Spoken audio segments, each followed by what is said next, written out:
Bom, eu quero compartilhar algo com vocês a respeito de vasilhas. E gostaria que vocês se direcionassem aí no seu celular, ou até mesmo aqui nós vamos projetar, lá em 2 Reis 4, versículo 1. Quantos achou? Diga amém. Lá fala assim: certo dia, uma viúva de um dos membros do grupo de profeta foi pedir ajuda a Eliseu. Meu marido, o que servia, morreu, e o Senhor sabe como ele temia ao Senhor. Agora veio certo credor que ameaça levar os meus filhos como escravos. E o que posso fazer para te ajudar? Perguntou Eliseu. Diga-me, o que você tem em sua casa? Ela respondeu: eu não tenho nada, exceto vasilhas de azeite. Respondeu ela. Então Eliseu disse: tome emprestada muitas vasilhas vazias dos seus amigos, vizinhos, quanto conseguir. Depois entre em sua casa com os seus filhos, feche a porta, derrame nas vasilhas vazias o azeite, porque você tem separado o quanto estiver cheias. A viúva seguiu as instruções de Eliseu, e seus filhos traziam as vasilhas, e ela as encheu. Logo, todas estavam cheias a borda. Tragam mais vasilhas, disse ela. E um dos seus filhos: acabaram as vasilhas. Respondeu ela: o azeite parou de correr. E quando ela contou ao homem de Deus que havia acontecido, ele disse: agora vende o azeite e pague suas dívidas. Você e seus filhos poderão viver do que sobrou. Bom, aqui para você que entenda melhor, essa viúva, ela acabou perdendo o seu marido, e o seu marido acabou fazendo algumas dívidas. Foi ali no mercadinho, comprou 10 pãezinhos e 100 gramas de mortandela um dia, aí no outro dia comprou mais bala, doce, e assim foi indo. E com o tempo, a dívida foi tomando uma proporção muito grande, e aí ele acabou falecendo. E as pessoas que eles estavam devendo começaram a cobrar essa viúva. E chegaram nela e falaram assim: se você não pagar o que o seu marido nos deve, nós vamos levar todos os seus filhos, e eles vão ser os nossos escravos. Porque naquela época, por lei, se você ficasse devendo, não é como hoje, que seu nome fica sujo, ou coisa e tal. Não, eles iam na sua casa e pegavam aquilo que tinha de grande valor. Então, pare e pense, não sei, hoje nós temos só 2 mães aqui, 2 ou 3 mães, e alguém chegar e falar assim: eu vou levar todos os seus filhos. Ou melhor, para que você entenda, sabe aquele momento de crise, que você olha para um lado, olha para o outro e fala: e agora, o que eu vou fazer? Eu não sei mais o que eu faço, porque eu já tentei de tudo. E as pessoas querem uma resposta de mim, ou eu preciso resolver aquilo. Era o que estava acontecendo com aquela viúva. Ela chegou numa situação onde ela precisava fazer algo. E nós podemos ver que em um momento de crise, qual foi a atitude dela? Ela recorreu a Eliseu, que era um sacerdote da época. Para que você entenda, no Velho Testamento, o sacerdote ele representava Deus. Então as pessoas iam até o sacerdote, fazia suas petições ou pedia perdão, e aí o sacerdote ia perante Deus, oferecia o sacrifício, e depois ele voltava e falava o que Deus tinha anunciado para aquela pessoa. Hoje nós não precisamos mais fazer isso, porque Deus ele reside dentro de nós, amém? E então ela recorreu ao Senhor. Mas vamos trazer aqui para o nosso contexto, do nosso dia a dia. E você? Quando a coisa aperta, o que você faz? Você corre e vai diante de Deus e fala: Senhor, ó, tem essa conta aqui, tem essa faculdade. E agora, o que eu faço, Deus? Eu não tenho dinheiro para pagar. É caro, todos os meses, como eu vou me manter? E agora, o que eu vou fazer? Eu preciso fazer a faculdade. E aí você fica pensando e não vem nada. Qual seria a sua atitude nesse momento? Você ia recorrer a homens ou você ia recorrer a Deus? Porque aquela viúva, pela lei, ela poderia arrumar algumas desculpas e chegar ali nos irmãos do seu falecido marido e falar assim: ó, bom, perante a lei, vocês têm que me assumir. E então essa dívida é de vocês. Ela poderia fazer isso. Ou então ela poderia falar assim: a culpa não foi minha. Ele comprou essas coisas. Então, muitas das vezes nós, não sei você, mas aconselhando algumas pessoas, você se depara muito com isso. Não fui eu, foi a outra pessoa que fez isso. Então, nós temos muita desculpa em queremos sempre culpar o outro pelo fato de nós estarmos fazendo coisa errada. Foi que aquela discípula, aquela viúva, ela poderia fazer isso. Culpar, não tem nada a ver com isso. Não. A Suelen que mandou eu ir para o encontro. Agora ela se vira para pagar minha faculdade. Então, muitas das vezes, quando as coisas apertam sobre a minha vida, não, a Rebeca que se vire. Ela que me colocou nessa enrascada. Eu não fiz nada, eu só ouvi o que a Rebeca falou. Eu não sei de nada. Então, muitas das vezes, quando a crise aperta, você pode reparar, a sua atitude é sempre se justificar culpando a outra pessoa. Foi que aquela viúva ela poderia fazer isso. Mas não. Qual foi a atitude dela? Ela chegou perante o Eliseu, que representava Deus naquela época, e falou assim: ó, meu marido, ele deixou um monte de dívidas. Com essa atitude dessa mulher, nós podemos aprender 3 coisas com ela. E a primeira coisa, ela acreditava que Deus tinha um poder. Ela tinha fé no poder que Deus tinha, que Deus poderia resolver aquilo. Porque, vamos lá, se você está precisando de dinheiro, qual é a primeira pessoa que você vai pedir? Seja sincero, não vem querer dar uma de espiritual, não, agora não cola. Aí, qual é a primeira pessoa que você vai pedir? Para o seu pai, para a sua mãe, para o seu irmão que está trabalhando, que já tem dinheiro. Não é? Porque você confia e sabe que ele tem o poder aquisitivo para te fornecer aquilo. A mesma coisa aquela viúva. Ela sabia que Deus tinha o poder de transformar a vida dela. Muitas das vezes, nós não acreditamos no poder que Deus pode realizar nas nossas vidas. E por isso, e muitas das vezes, nós recorremos a homens. Ou melhor ainda, sabe qual que é a nossa atitude? Eu ouvi isso hoje e já vou aplicar. Nós ficamos olhando para nós mesmos. E achando: eu não posso. Eu sou incapaz. Fulano de tal desenvolve isso. Mas eu não posso, eu não consigo.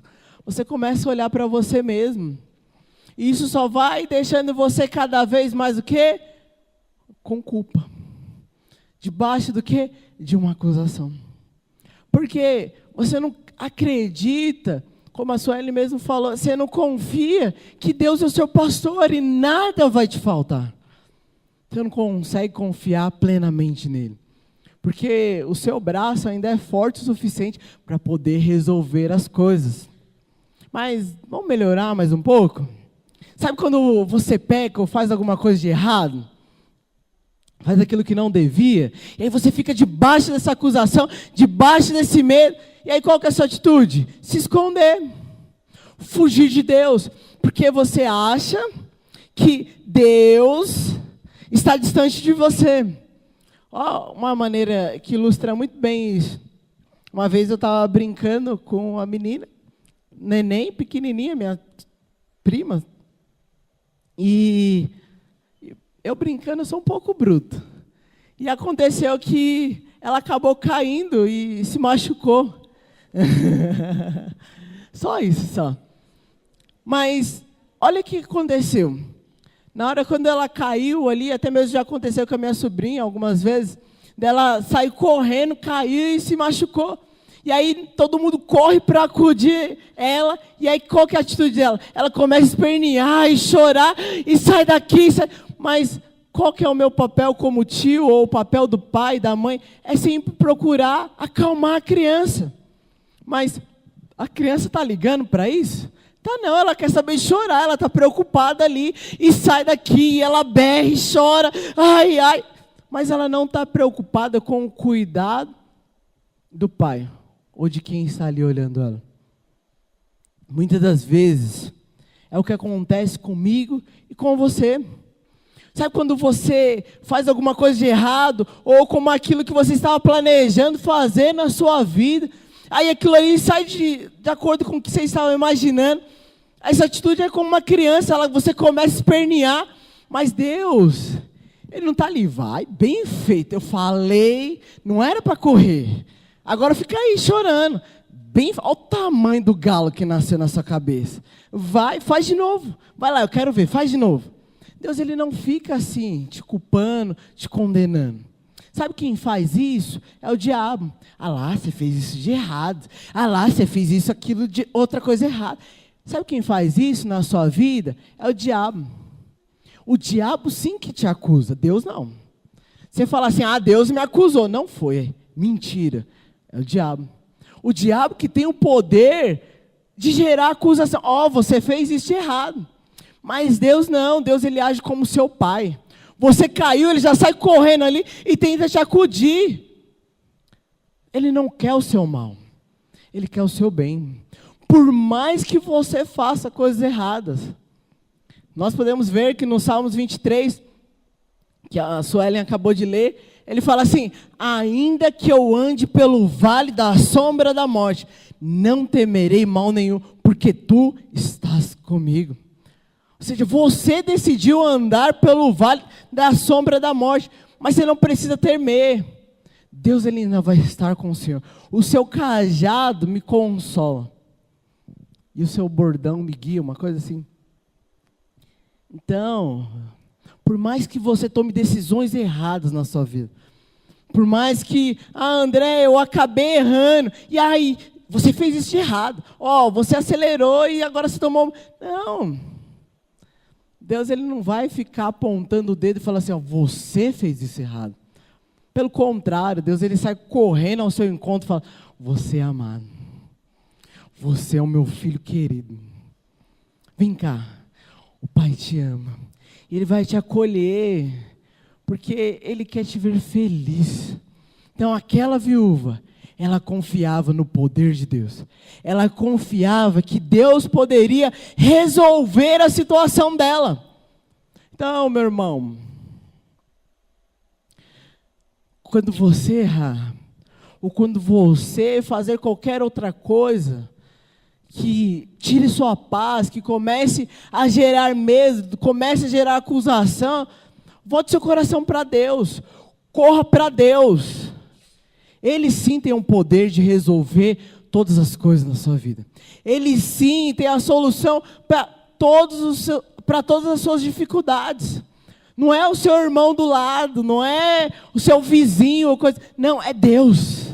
Ele sim pode transformar e mudar toda a realidade na sua vida. Amém? Então, essa foi a primeira atitude daquela viúva. A segunda atitude daquela viúva é que ela acreditava no Deus de amor. Ela acreditava na bondade de Deus. Então, pare e pense. Imagine você, sabendo que a pessoa, você vê ali, você está devendo para essa pessoa, e você não tem recurso nenhum. Qual que a primeira atitude, além do que nós já falamos aqui, é você ficar desesperado, a sua paz vai totalmente embora. E aí você fica atribulado, você fica ansioso. Aí uns ficam com queimação, que eu esqueci o nome. Outros dão um desarranjo, para não falar outro nome. Outros não param de suar a mão. E por aí vai. Por quê? Porque você ainda não acredita num Deus de amor. Você ainda não confia num Deus da bondade. E aí você acaba sendo conduzido por quê? Pela sua alma, pelos seus sentimentos. Não sei aqui, quantos aqui já fizeram o cursão? Quantos ainda não fizeram o cursão? Bom saber que agora você pode ir lá no fundo fazer a matrícula no final do culto. Os líderes aí já viram a mão de quem está levantado. E é uma oportunidade de você conhecer. No cursão você vai aprender que você é feito de espírito, alma e corpo, mas não tem nada a ver com o que eu vou falar aqui. E você vai aprender um pouco mais sobre isso. Mas volta para cá. Então você acaba sendo conduzido pela sua alma. Por quê? Você ainda não confia num Deus de amor. E aí as suas emoções acabam te dominando. E aí é nisso que você fica com medo. É nisso que você acaba fazendo mais besteira ainda. Porque você não confia ainda num Deus de amor. Você não acredita na bondade de Deus. Porque quando você confia na bondade, você não vai ter medo de pedir para Ele, falar assim, ó, acabou o dinheiro, acabou os recursos. Porque você sabe que Ele tem todos os recursos para você. Você sabe que dele vem todos os recursos. E algo muito interessante, conta essa história, não sei se vocês sabem disso, mas imagina aí, uma árvore muito bonita, toda verde.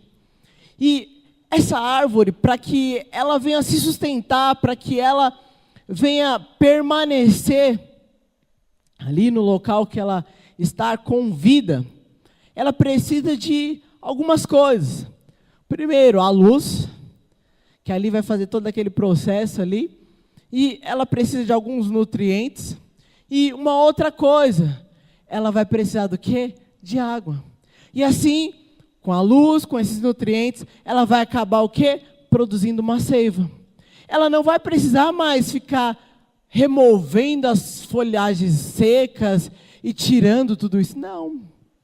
Ela não vai precisar mais se preocupar se ela vai crescer ou se ela vai diminuir. Não. Por quê? Pelo fato dela estar se alimentando dessa luz, dessa água.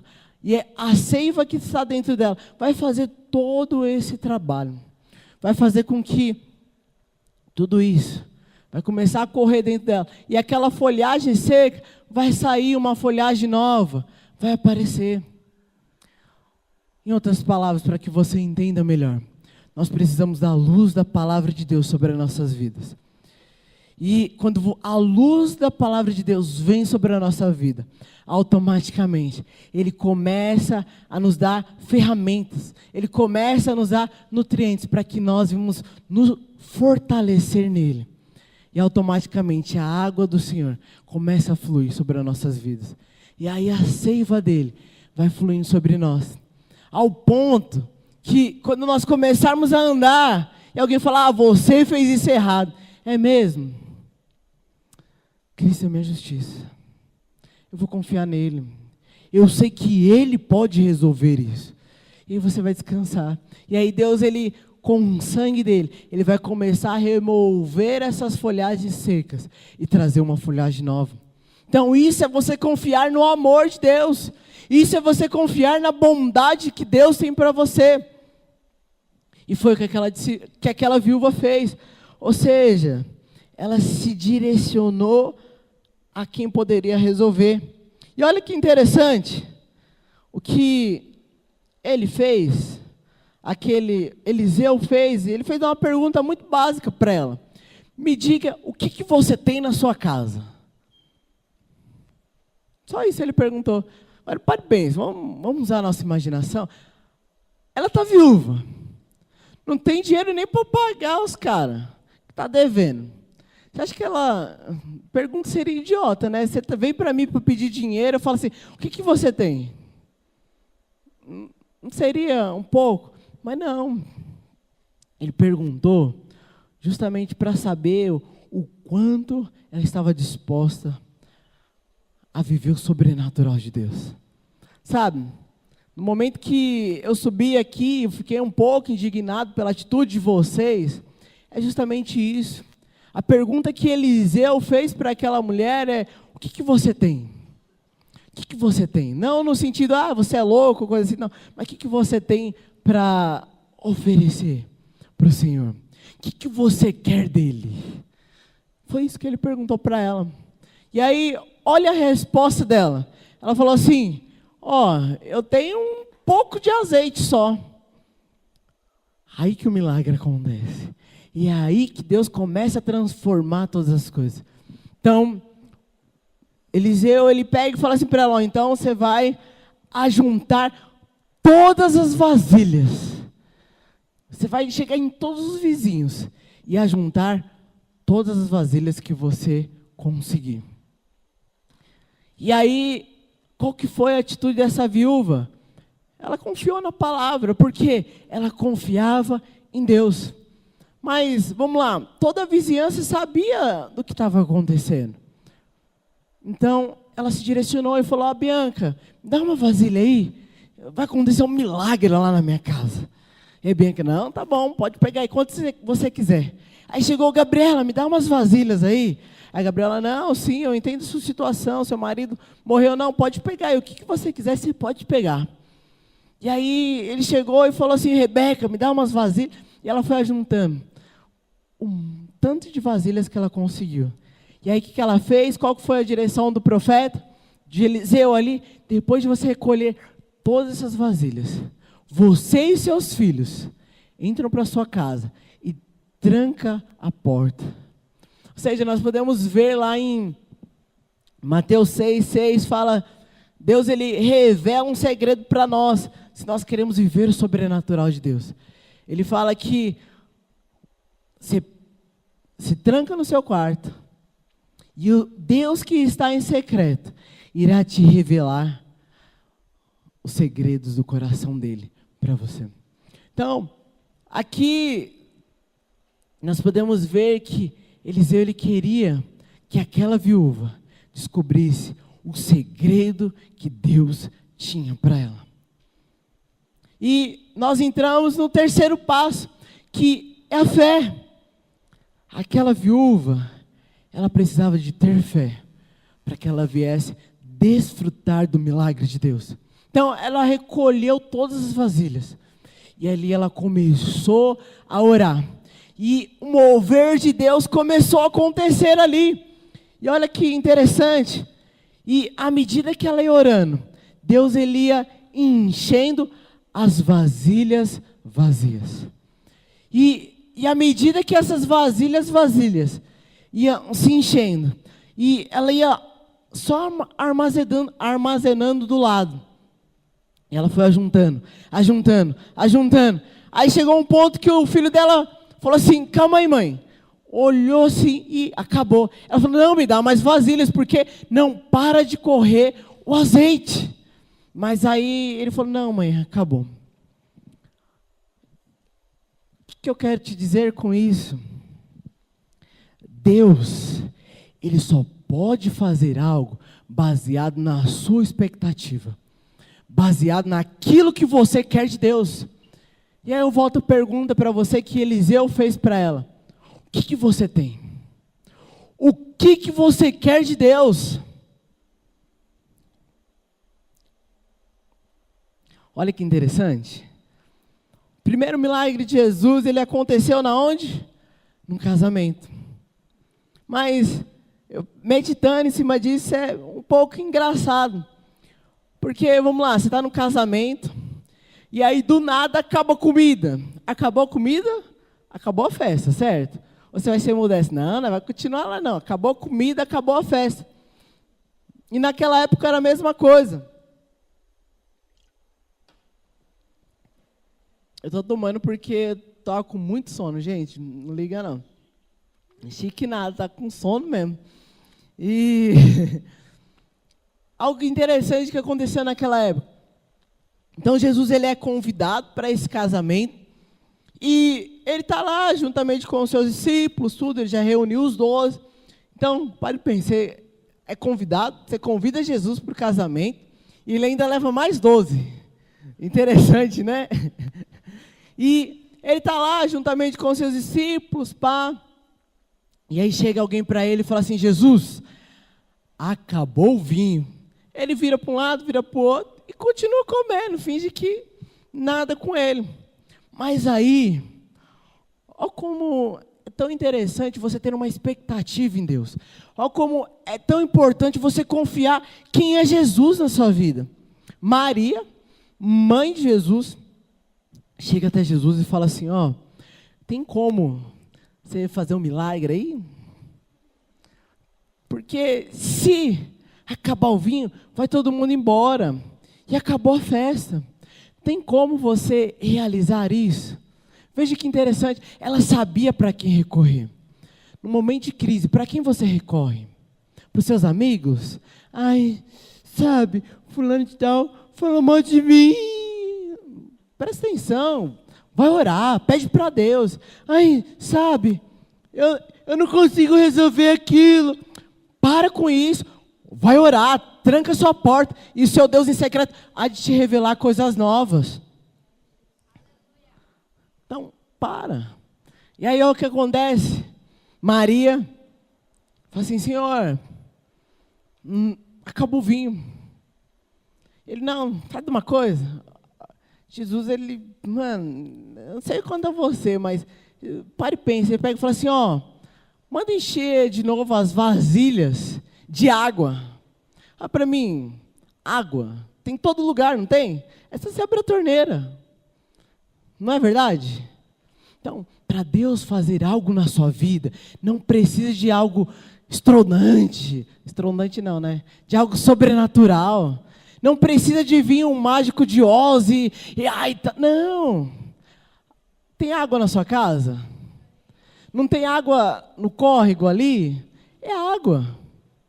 Então Deus, ele pega e fala assim: ó, manda encher as vasilhas de água.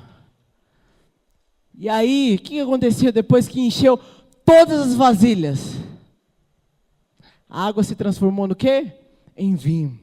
Mas o ápice de tudo isso, sabe o que é? Naquela época existia um cara que era chamado de... Como? Ele era responsável de coordenar toda a festa. E aí ele chega no noivo e fala assim: bom, todos os casamentos que eu já fiz e participei, o pessoal, ele tem o costume de servir o melhor vinho no começo e o pior vinho no final. Mas você fez o contrário, por quê? Você não entendeu, né? Vou explicar agora para você. Sabe, muitas das vezes, Deus, ele quer que acabe o vinho na sua vida. Muitas das vezes, Deus, ele quer que acabe todos os recursos necessários. Tudo aquilo que você pode fazer com o seu esforço próprio. Para que você possa desfrutar do sobrenatural dele. Você não entendeu? Muitas das vezes, Deus, ele quer que acabe todo o vinho da sua festa. Para que o melhor dele seja manifesto na sua vida. E olha que interessante. O azeite, ele só parou porque acabou as vasilhas. Deus, ele só vai parar de manifestar o milagre dele na sua vida quando você parar de ter uma expectativa nele. Vocês não entenderam? Deus, ele só vai parar de manifestar os dons, os milagres na sua vida quando acabar a sua fé. Eu gostaria que você se colocasse de pé agora.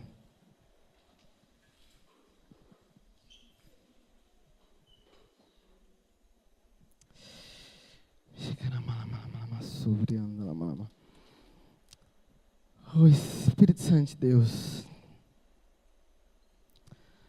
Pai, gera expectativa em cada coração aqui. Que eles possam ter uma expectativa nova no coração deles. Deus, muda a ótica, muda a visão dele, que eles têm a respeito do Senhor. Que eles possam ver e confiar no Senhor, naquilo que o Senhor é, e não naquilo que eles podem fazer, porque o melhor vinho o Senhor deixa para o final. O sobrenatural do Senhor só vem quando acaba todos os nossos recursos. Oh Deus, nós queremos viver algo novo, nós queremos viver o sobrenatural do Senhor. Olha o que aconteceu com aquela viúva. Veja que interessante. Depois ela volta e vai relatar a Eliseu o que havia acontecido. E aí Eliseu pega e vira para ela: nossa, eu já sabia que ia acontecer isso. E aí ele pega e fala assim: ó, vai lá, vende uma parte do azeite, e o que sobrou, você vai viver dele. Você não entendeu?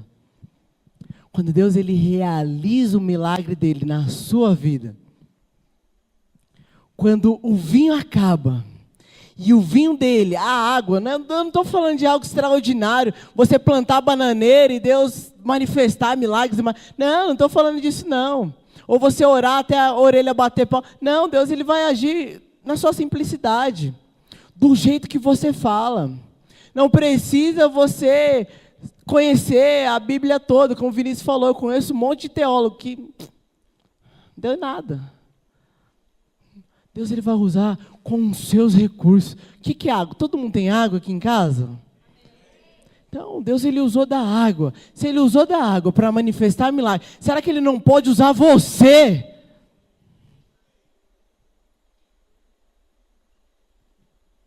Então, olha que interessante. O profeta fala assim, ó, então você vai lá, vai vender esse azeite, que só acabou quando acabou a expectativa, quando acabou as vasilhas. Você vai vender esse azeite, e você vai viver do que sobrou. Aqui aponta para a eternidade. Até o Senhor Jesus voltar, esse azeite é o que vai te sustentar, meu filho. O amor de Deus é o que vai te conduzir. O vinho da água que foi transformada em vinho, é o que Deus vai realizar na sua vida. Então, qual é a sua expectativa em Deus? O que você quer viver nele? Nós estamos no segundo mês do ano. Qual que é a sua expectativa em Deus? Aquela mulher, acabou todos os recursos dela. E você? Você ainda vai continuar vivendo pelo seu esforço próprio? Eu já virei todos os meus vinhos, agora eu quero falar, Senhor, enche de água, porque eu quero ver o milagre do Senhor acontecer na minha vida. Eu quero andar pelas ruas e onde estiverem enfermos, eu vou colocar a mão sobre eles, eles serão curados.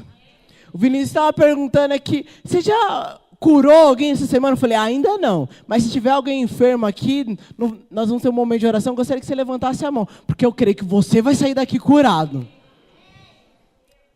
André, eu ainda não fui em dom nenhum. Então, nessa noite, como eu falei, era um dia por acaso na vida de Moisés. E Deus marcou aquele dia para manifestar algo novo na vida dele. Então eu creio que Deus vai manifestar algo novo sobre a sua vida. Então, qual é a sua expectativa em Deus? Não é essa a outra. Qual é a sua expectativa em Deus? O que você quer que Deus realize na sua vida?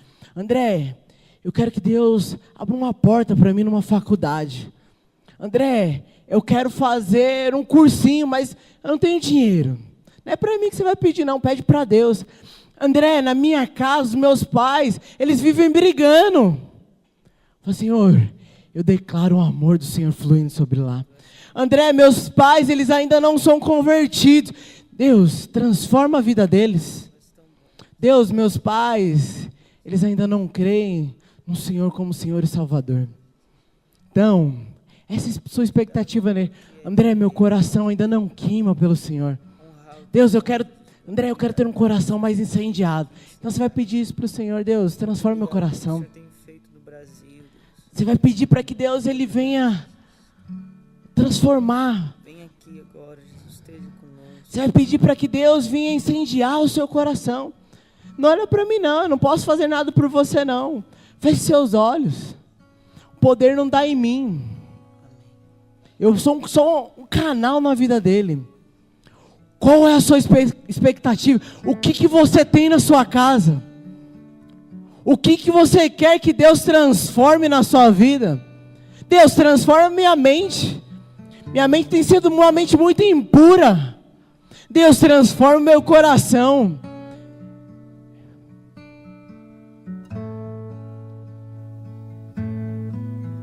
Deus, me ensina a te amar mais.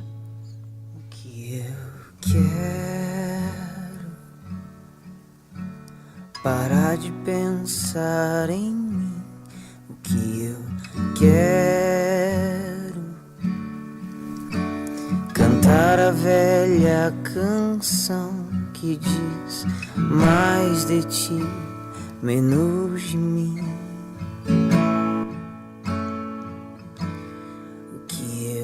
Quero conhecer o teu coração. O que eu